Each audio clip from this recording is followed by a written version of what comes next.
सेटी films present जिंदगी भर के दुख देखे मरले करे जमे गेले गे जान डीजे विकास लीगा सीतामढ़ी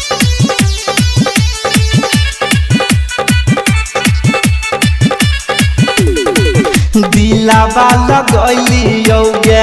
प्यार बहुत कलियो जियते जी मार देले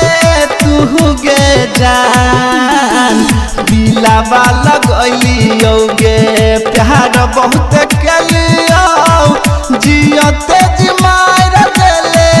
तू गे जान अपन बना के तिरवा मरले करे जमे जिंदगी भर के दुख देके गेले गे जान अपन बना के तिरवा मरले करे जमे गे जिंदगी भर के दुख देके गेले गे जान जिंदगी भर के दुख देके गेले गे जान मरले करे जमे जिंदगी भर के दुख देके गेले गे जान संगे जिए मरे के क्रिया छल खैले धोखा दे के बोलना जान गे तू अब की पहिले तू अब की पहिले संगे जिए महरे के क्रिया छल खैले धोखा दे के बोलना जान गे अब तू की पहिले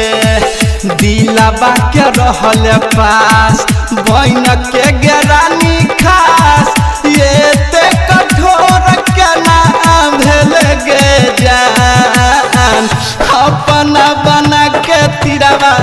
मरले करे जमे गे जिंदगी भर के दुख देके गेले गे जान अपना बना के तिरवा मरले करे जमे गे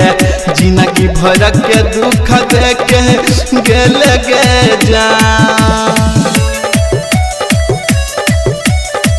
जिंदगी भर के दुख देके गेले गे जान मरले करे जमे जिंदगी भर के दुख देके गेले गे जान जते तू वादा कइले सब छलो झूठा हमारा देखा के तू गेले जान अंगूठा गेले जान अंगूठा जेते तू आदा कइले सब चलो झूठा हमारा देखा के जाना गे गेले तू अंगूठा पवन पूरा बैया कहौ सुन गे हर जइया राइटर संजीत के लेके गेले तू परान अपना बना के तिरवा मरले करे जमे जिंदगी भर के दुख देके